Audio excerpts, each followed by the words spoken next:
What's up, RoyalSpartan Tribe? This is RoyalSpartan 125, back for yet another great reaction.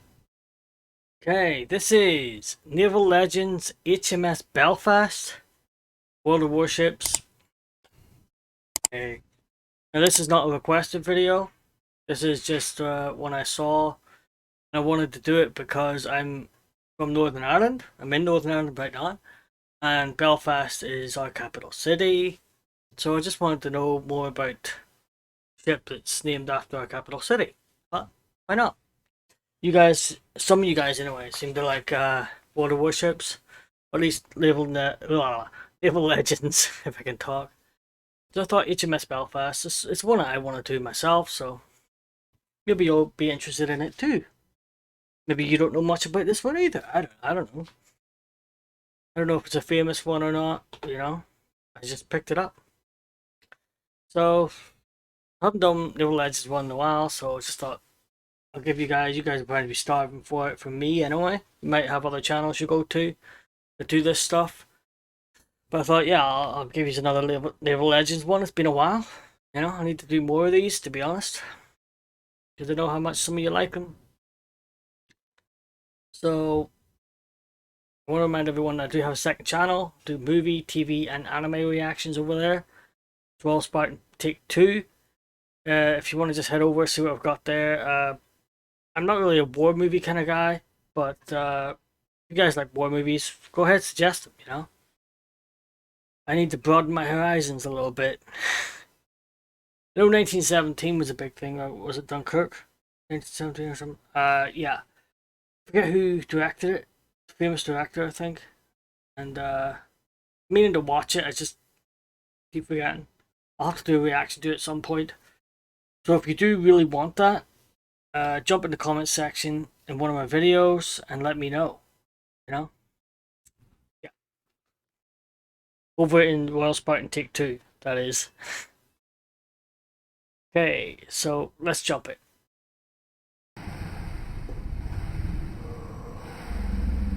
Here we go.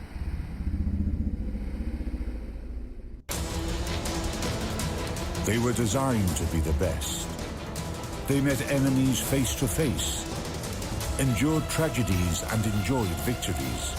They went down in history due to the bravery of their crews. Yeah. They are the ships that deserve to be called Naval Legends. Yay.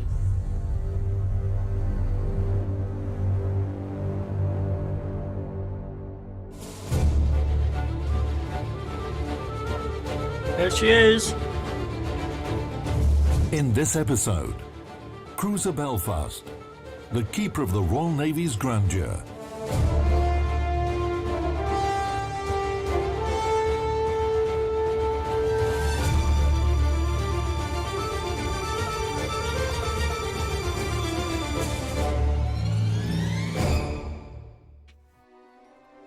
In the beginning of the 1930s, the British Admiralty learned that Japan had begun construction on the new Mogami-class light cruisers, which surpassed the British ships of the same type.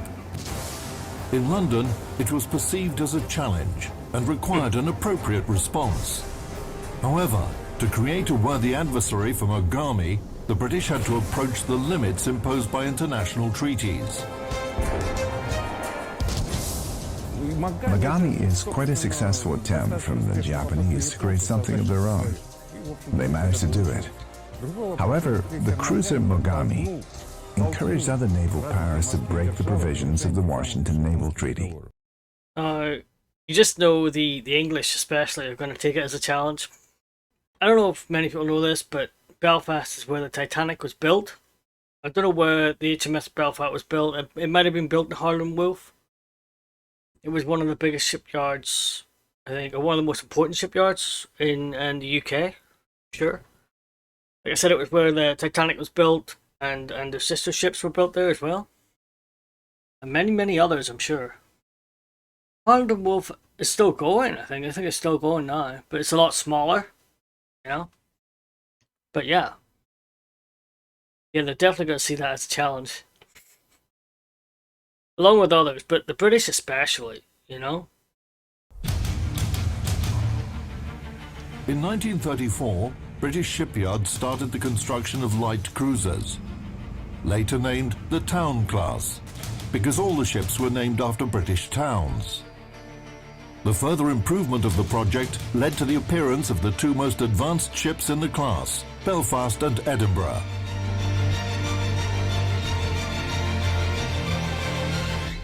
Nice. In comparison with other towns, they had better armament and a more rational armour layout. By many parameters, the British cruisers were on a par with foreign ships of the same type, despite the fact that they were inferior to their main rival, Mogami, in the number of primary armament guns. I must say, I don't know what it is. I don't know if it's just because it's named after my capital city or not, but she's a beautiful ship. She really is. She doesn't look. It's hard to say, but she doesn't really look like the American ones. She does and she doesn't. It's kind of, you know. But there is a clear difference between the American ships and this one, definitely. I don't know, it just looks a little more elegant. Is that just me? Might be just me. Maybe it's just the British. You know, they just build it a certain way. It looks a certain way, you know. Could be that. The Americans are a little more rash, a little more confident about themselves, you know. The British are more reserved, more classy, dare I say. That could be it, possibly. She looks very nice, though. Very nice. I get the feeling I've seen a ship like this in World of Warships, the game. I'm pretty sure. She looks very familiar. I just can't put my finger on it for some reason. 12 against 15. The British tried to even the score by developing new artillery systems for main batteries. They tried to install a 4-gun turret on Belfast and Edinburgh, but the early trials showed that it became very tight. What does this mean? The turret was overcrowded, making the ammunition handling and firing too inconvenient. That's why they gave up on the idea very quickly. As a result, engineers settled for triple turrets that had a distinctive feature. To prevent the powder gases from affecting the shell's trajectory when all barrels fired simultaneously, the middle gun was moved backwards a little. Oh. Yeah, you can see that. The Belfast's firepower was reinforced with 6 coaxial dual-purpose artillery mounts, with a caliber of 4 inches. In general, the cruiser was well armed, and her bountiful artillery made up a good part of her displacement. Cruiser Belfast was commissioned on the eve of war on August 3rd, 1939. But 4 months later, she had to return to dock.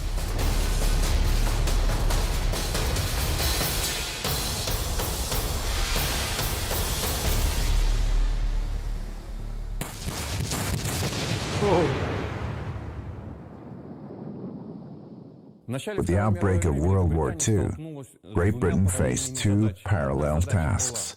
One of them was to Bitchute, and the British were prepared for it. The second task was uncharacteristic and unusual. Let's start with the latter. It was the underwater war. The British weren't ready for it at all.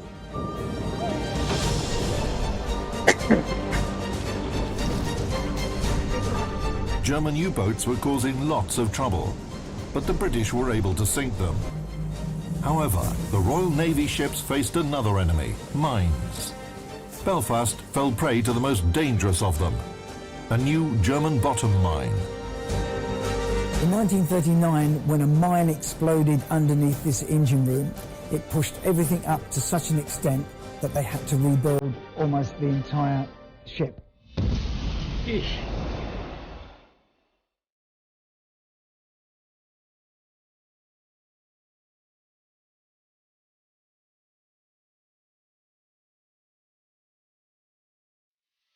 When Belfast hit the mine, she not only received a hole in the hull, but she also had her keel broken, and that's a place that is almost impossible to repair. It's a miracle that she remained afloat, and it's a miracle that she could return to her base for repairs.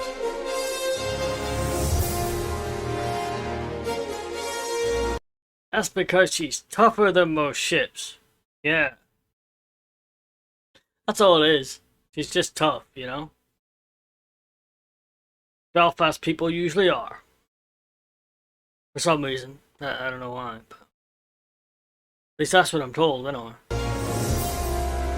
Over the course of the modernization, Belfast was equipped with modern radar systems, an upgraded gunfire control system, and became almost a meter wider to increase her stability. Nice.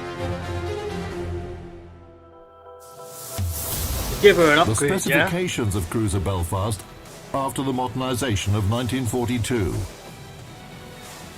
Length, 613 feet 6 inches. Beam, 66 feet 3 inches. Not good? Draft, 23 feet 4 inches. Total displacement, 14,900 tons. That's not the heaviest, The though. power plant included 4 turbo gear Parsons turbines Nice. and 4 Admiralty boilers, and produced 80,000 horsepower. Nice. The cruiser's maximum speed reached 31 knots after the modernization. Armor. Main belt, 4.5 inches. Decks, from 2 to 3 inches. Athwartship bulkheads, 2.5 inches. Primary armament turrets were protected by armor from 2 to 4 inches thick. Armament. Primary armament. 12 6-inch Mark 23 guns in 4 turrets. Well, whew. Long-range anti-aircraft artillery.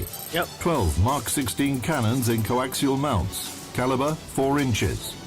Small caliber anti-aircraft artillery. 2 Vickers Mark 6A 8-barrel pom-pom guns. Caliber 1.6 inches. 4 single-barrel and 5 coaxial Oerlikon mounts. The cruiser carried 2 triple TR-4 torpedo launchers with a caliber of 21 inches. 3 Supermarine Walrus aircraft were on board to carry out reconnaissance and fire adjustment. So, to say she's well armed would be an understatement. Yeah, they really fitted her out then. Now, were those part of the upgrades, or were they always there? You know, is that... I'm willing to bet they thickened the armor as well, probably on the hull, after what happened. Not that it would really help with a mine, you know. There's not much you can really do there, but I'm pretty sure they probably thickened the armor a little bit, just in case. But yeah, that's a lot of guns, torpedo launchers, you name it. Yeah, woo! They really went all out in arming this thing. It's not. It doesn't even look that big of a ship, really. You know. But it's got a lot of guns. A lot of guns. I like it. I like it. Cruising range, 12,200 miles at 12 knots.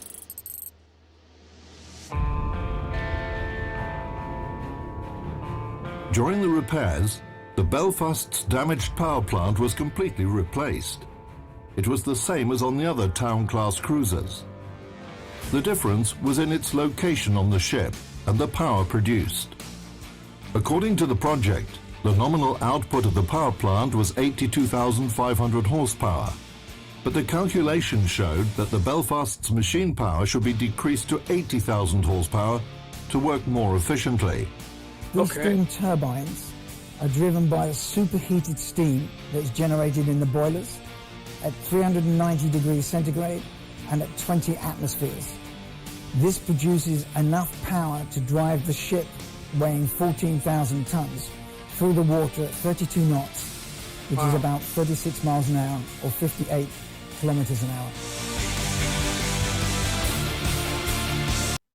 The engine is propelled by steam? That's crazy. I mean, they probably used, they used fuel, obviously. Yeah? They would have had to. But, a steam engine, the engine, the inside of the engine is turned by the steam. That's great. I don't think that's how engines work now. I think it's all fuel based, yeah? All of it. Combustion engines, yeah? But this was technically a steam engine. Technically. Right? I mean, obviously it's not primarily run by steam, but, you know, fuel, probably. I think. Let me know if I'm wrong. Is it actually a steam engine? I seriously doubt it. but parts of it are run by steam. That's pretty cool.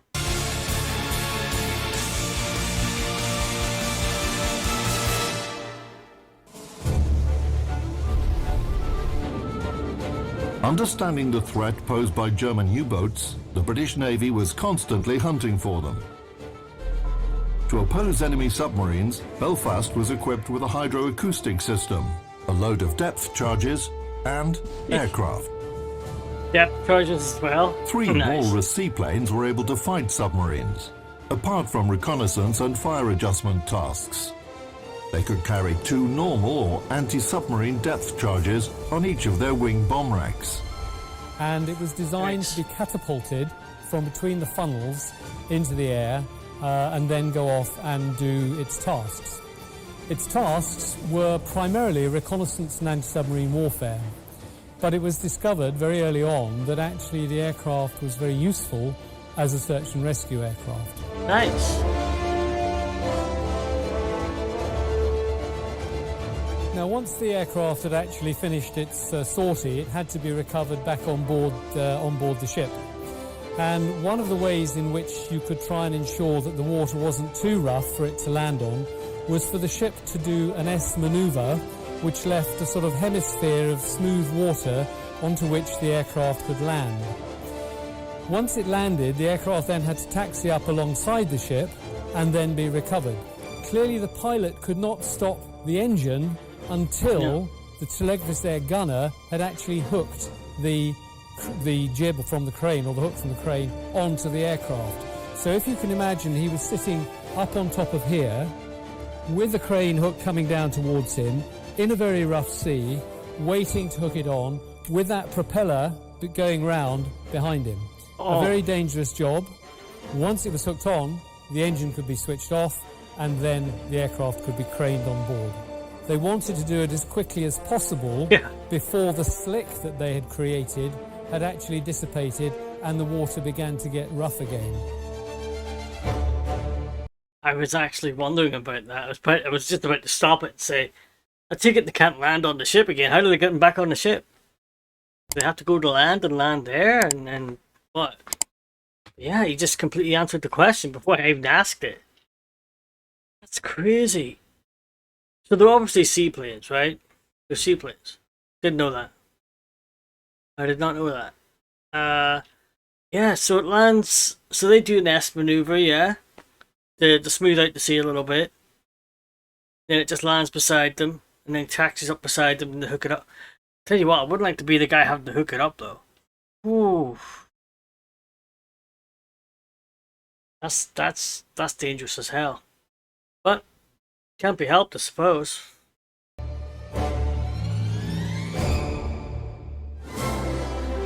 A warship is a complex system, where the main function of its elements, even the tiniest one, is a successful accomplishment of the mission. The British, with their rich naval history, managed to find a balance for all these elements in this military vehicle. Every detail on a warship, from a gun to a sailor's mug, was designed for victory. When the ship was commissioned in August of 1939, it had a peacetime crew of 761 officers and men. This was not enough to operate all 4 turrets, so when war started, the crew numbers went up to 950. They lived down here in what looked like a crowded accommodations, but this was a standard format throughout the whole of the Royal Navy. Hammocks being hung up where they are above the tables. This was a tradition that goes back about 300 years, that they ate under where they slept. Obviously the sailors needed feeding, and this galley supplied over 2,000 meals a day. It's part of the original ship and would provide meals for the sailors: fish, chips, peas, macaroni cheese, jam roly-poly. All these things would be cooked. They sometimes, during World War II, if a mine went off, would cause a loud explosion underwater, which would stun the fish, and they would float to the surface. If they could, they would gather the fish up so that they would have fresh fish instead of the ones from the deep freezers. Yeah. Since Nelson's times, the food ration in the British Royal Navy had not been diverse. The food was substantial, but if it remained unchanged for weeks, even a small bar of chocolate or a jar of jam would be precious for any sailor. However, the real emporium of wonders on Belfast was a ship kiosk, where the sailors could purchase delicacies and everyday items. We are in the NAFI canteen. The NAFI is an organisation that was invented or developed in 1921 by a team of volunteers who wanted to help the Navy, the Army and the Air Force get things that they couldn't get on ship normally. So things like beers, sweets, chocolates, medal ribbons, rulers, pencils, postcards, anything that they weren't issued with. And as a consequence, it developed into an institution and became known by all the members of the British Armed Forces as the NAFI, the Navy Army Air Force Institute, which over the years of service on the ship became a great boost to the morale of the sailors. Wow. Makes me wonder, is that still going today? It probably is. Yeah? Like I said, it became like a tradition, yeah? Like a thing that they do. I don't think the they probably did. They probably did have some kind of something like this on the American ships too, you know? Maybe. But that's, yeah. Could you imagine just being there and being able to buy whatever you need? That's great. Like chocolate bars and beer and all. Coca-Cola, you name it. Yeah? Let me know if the American ships had this. I think I saw something like that on one of the American ships. I'm not sure. But apparently that's like a staple throughout the whole British Navy, not just one or two ships. Yeah? Wow.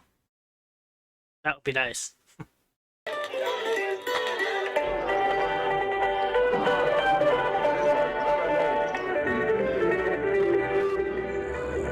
Cooking. There is a saying that perfectly describes military life. An army marches on its stomach. Yep. This rule was implicitly adhered to in the Royal Navy as well. At action stations, if they knew they were going to have a fight, some of the captains would have the cooks prepare sandwiches so that they could eat where they were at their action stations, whether it was by the guns or in the doctor's surgery. Nice.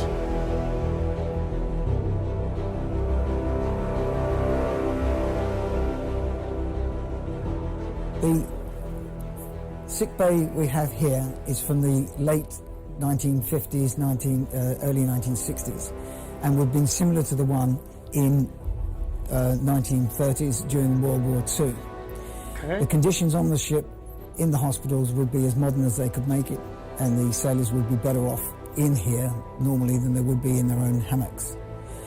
In times of war, other parts of the ship, especially the officers' mess, would be cleared of all the furniture, and temporary operating tables like the one you can see behind me would have been established around the ship. Oh. Yeah, that looks much more comfortable. Luckily, casualties among Belfast's crew were minimal during the war, even after a bottom mine exploded next to her, which could easily sink the ship with all her crew members. Only 21 people were injured, and only one of them died later in hospital. After repairs and modernisation, Belfast became the flagship of the 10th Cruiser Squadron based at Scapa Flow.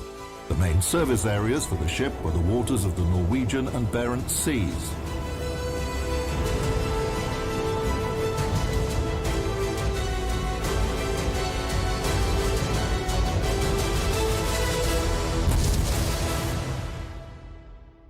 The two best light cruisers of the British Royal Navy have an interesting history.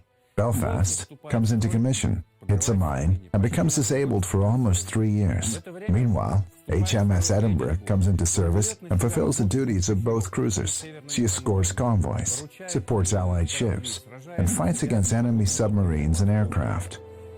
Unfortunately, Edinburgh was sunk with a valuable cargo of gold. However, Belfast returns from the repair docks and takes up the torch. What hadn't been accomplished by Edinburgh was completed by Belfast. They complemented each other. They were like twin sisters. worthy of each other.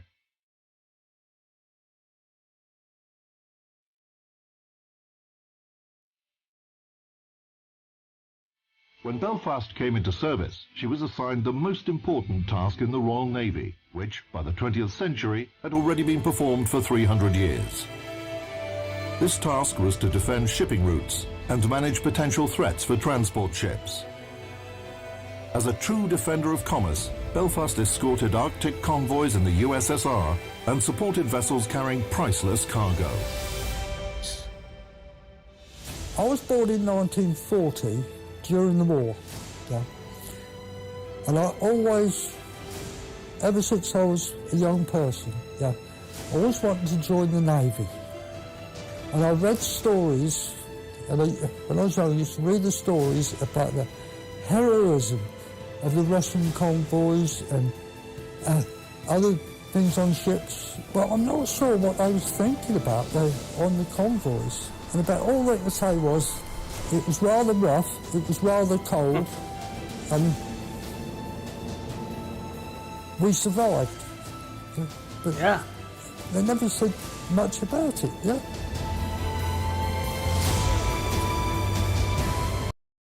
I would say they probably just didn't want to relive it too much. Probably, you know.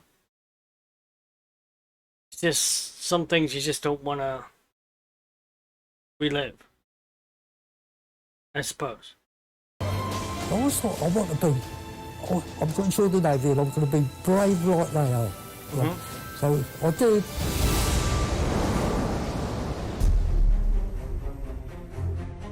The rich history of sea battles and high qualification of British sailors were key factors for the great performance of the Royal Navy. The British always acted in a reasonable way, following thorough and elaborate plans. The opportunity to display their courage and bravery was a great reward for British sailors. The main task in the Army or Navy is fulfilling your mission. No matter how many enemies you destroy, sink, or knock out, you must fulfill your mission.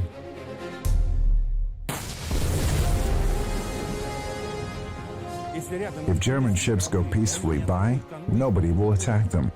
But if they threaten the convoy, the British, despite the tremendous superiority of the Germans, attacked their heavy warships.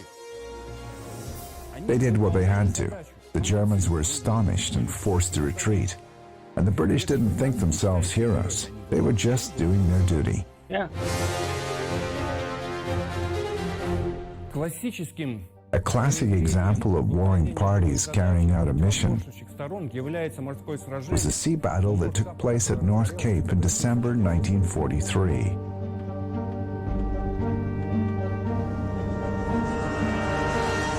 The German battleship Scharnhorst, accompanied by 5 destroyers, was tasked with destroying a convoy. That was her mission. The convoy support ships, including cruiser Belfast, were assigned a mission to defend the convoy at any cost. The British attacked the enemy. They didn't pause. They didn't think about how to show their courage or perform heroic acts. They fulfilled their duty. Of course, they knew that the German heavy ship would destroy them, but they had a mission: defend the convoy, and they attacked the enemy and fought. For 8 hours, Belfast and 2 other cruisers were chasing and attacking Scharnhorst, which was superior in terms of armament and armor, until the main sea fleet, with HMS Duke of York, came to their aid. The battle at North Cape and the war for the entire Atlantic Ocean was won by the British. The confrontation between Great Britain and Germany during World War II was severe. However, the United Kingdom was the victor, despite the high price they had to pay. The memories of those sailors who endured the ordeal of the northern convoys are still honored on Belfast today. I'll tell you what, the British ruled the waves, yeah? I mean, don't get me wrong, they had to fight hard to win, but it's not really surprising given the record. I mean, they have the experience, they have the training, yeah? Like I said, they've got a long history of it, so their Navy at one time was the Navy, you know?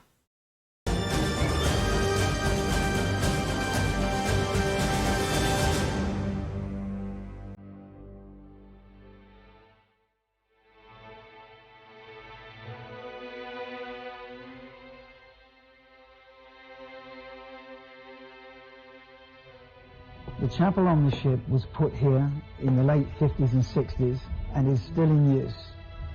The icon of Admiral Yushakov behind me is the connection between Russia and this ship during World War II and the Arctic convoys. Families who have veterans from the Navy that are dying have their ashes scattered sometimes from the back of the ship, and they're allowed in the chapel so they can sit in peace and remember their loved ones.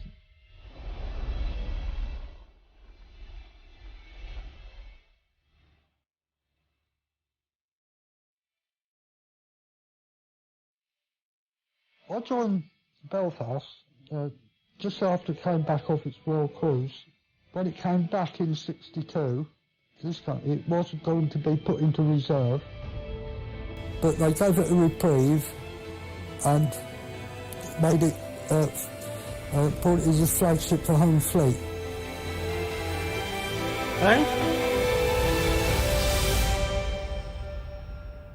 By the early 1970s, Belfast was the only remaining British cruiser that participated in World War II. She was going to be sent to the shipbreaking yard, like her fellow ships. However, thanks to the efforts of British veterans and those who were concerned about naval history, cruiser Belfast was saved and left as a memorial to the courage and bravery of British sailors. Yes. Today, she holds pride of place at Tower Bridge, in the heart of London. And I've had a very enjoyable life, and I still am. I'm still serving this ship, as secretary of the association. And I don't think anybody can ask more than being able to do and achieve what a person wants to do. And that's what I'm still doing.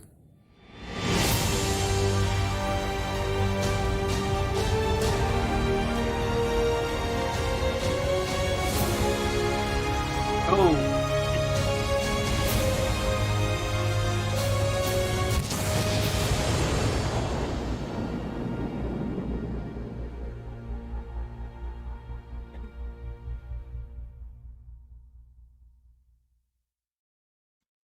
Okay, that is the end of the video.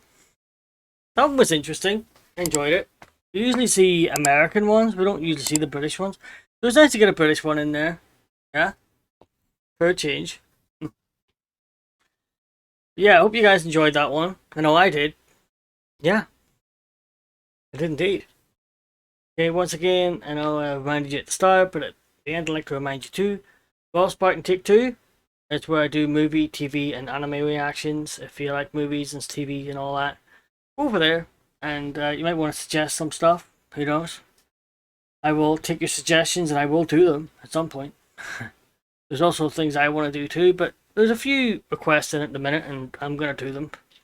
So, until next time, I am out of here.